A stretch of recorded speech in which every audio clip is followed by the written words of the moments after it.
Assalamualaikum.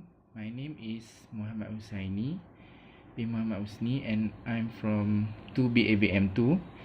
Today I would like to explain the differences between CPM and CCM method.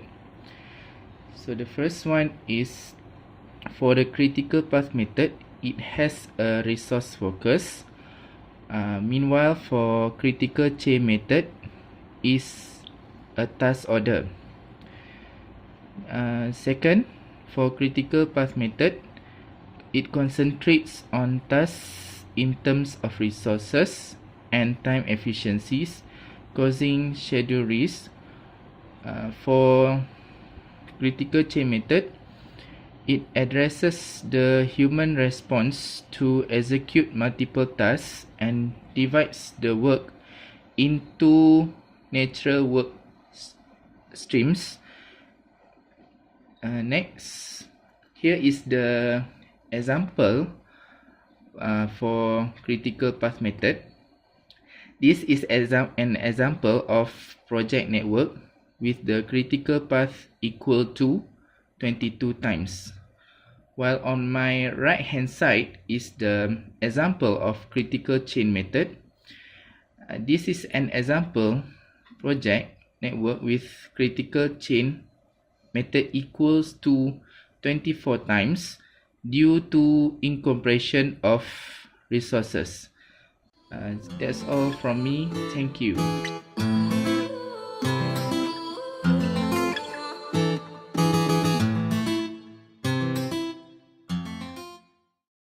Assalamualaikum. Hello. My name is Muhammad Azran bin Amizan from 2BABM2. Today I would like to explain about the advantages and disadvantages of critical path method and critical chain project. The advantages for critical path method: first is enables the project manager to optimize efficiency, which is mean by allocating resources appropriately. Consequently, the overall cost can be reduced. Second, they can provide opportunities to respond to the negative risk of going over schedule by identifying the activities that are most critical. Next is enable the calculation of the float, which is stand for slack, of each activity. The float tells you exactly how long an activity can come in late without it impacting the project schedule. Fourth, organize the large and complex project, hence allowing a more systematic approach to project planning and scheduling, project execution and risk management. Fifth is encourage the project manager to reduce the project duration by optimizing the critical path and using compression techniques as applicable. Okay, the advantages for critical chain project. First is PMBOK, which stands for the Project Management Body of Knowledge, which is a set of standard terminology and guidelines, a body of knowledge for project management. Second is theory of constraint. The point is remove the bottleneck to resolve constraint. Theory of constraint is a methodology for identifying the most important limiting factor, which is constraint that stand in the way of achieving a goal, and then systematically improving that constraint until it is no longer the limiting factor. In manufacturing, the constraint is often referred to as a bottleneck. Third is lean. Lean is to eliminate waste. Lean is the ultimate goal for lean is to provide perfect value to the customer through a perfect value creation process that has zero waste. Fourth is Six Sigma, which mean is reduced variation. Six Sigma is something that is a set of management technique intended to improve business processes by greatly reducing the probability that an error or defect will occur. Okay, next is the disadvantages for critical path method. First, For large and complex project, there will be thousands of activities and dependency relationship that maybe without software it can be mildly difficult managing this. Second is, for large project with a thousand of activities, they are maybe difficult to print the project network diagram.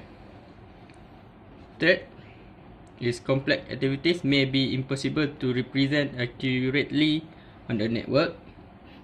And fourth, the project may still require management because external factors. Okay, the disadvantages for critical chain project.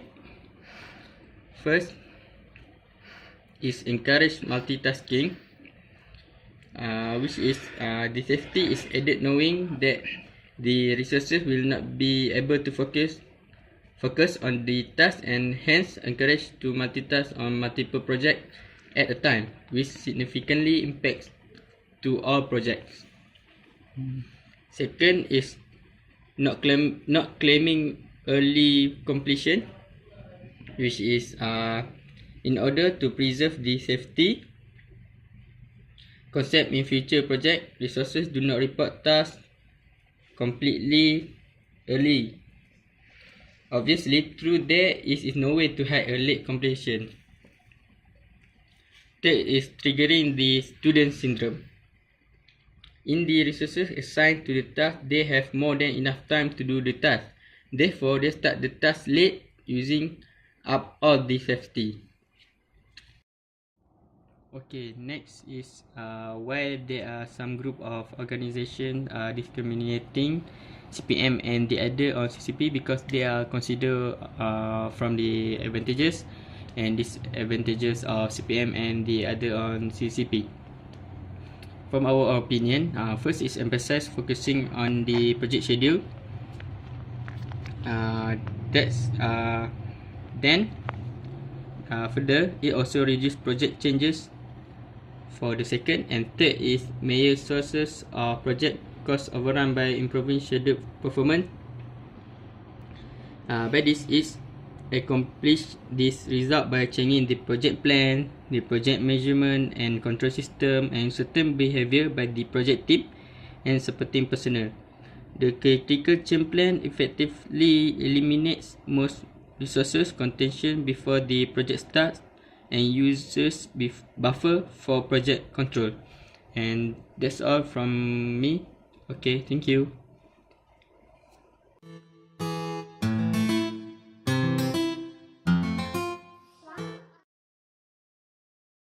So next, I will explain the differences of project duration in CCM and CCP. For CPM, let's say I have 11 activities, which is A until K. You may ask, what is the critical path for this project? Or you wonder, what is the float for activity C or D? The main key to answer all these questions are how we can draw a good network diagram. For the first of all, let's say I have activity A with duration of 3 days. Then I draw B with the predecessor of A and with duration of 5. C, D, E with predecessor of B, with all of them have different durations. And I think you can draw it until the end. So the network diagram are like this. From the diagram over here, we can find that the critical path by looking the longest path, which is A, B, C, F, I, and K, with the total duration of 22 days. For CCM method, let's say we have 3 activities, A, B, C, with total working due date of 22 days. A with 10 days, B with 6 days, and C with 6 days. According to plan, the project will be completed in the 22nd day, but due to human factor like Parkinson law, the day is expected to exceed more than 22 days. Hence, CCP theory said that the project manager should take 50% from the expected time so they can have buffer. As a result of activities A, B and C is cut off to half and they will have 11 working days, half from the due date. If we look at the diagram, the working days for A, B and C is 11 days and they also will have central buffer of 11 days. So this will help them to improve their work or any obstacles that they have faced before they reach the actual due date.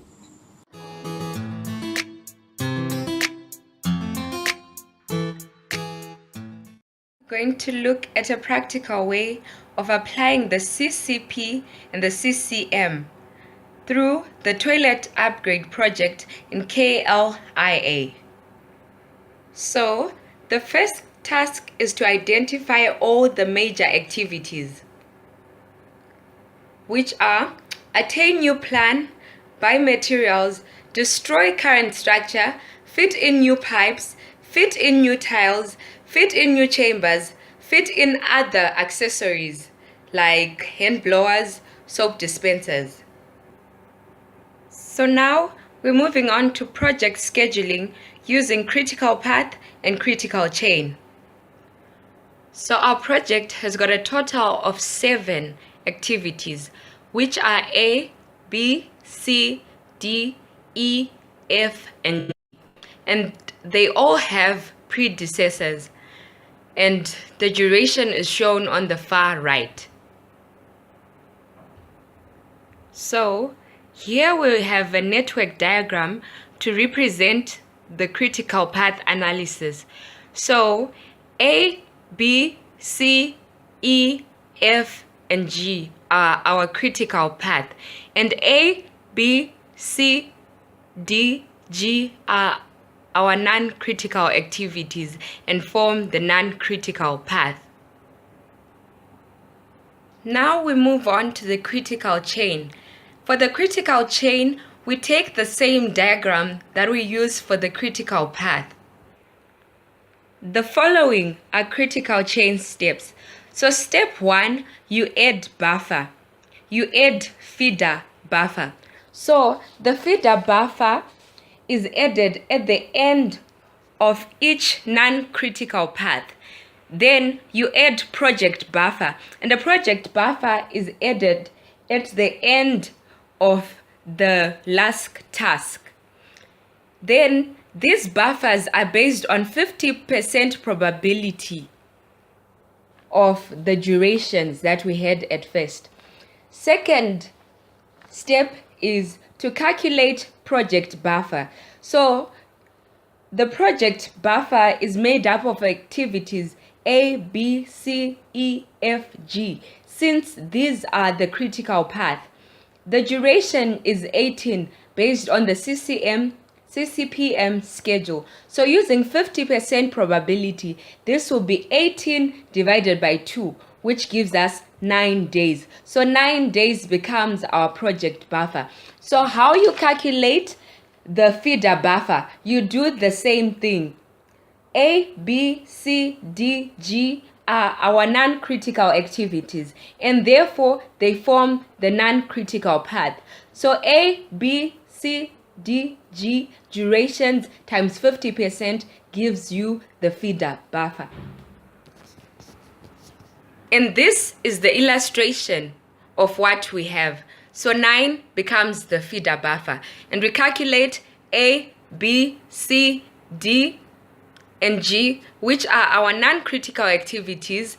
Then we divide the duration by 2 to get our feeder buffer.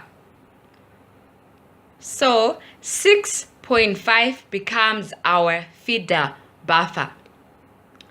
That is all from me. Thank you.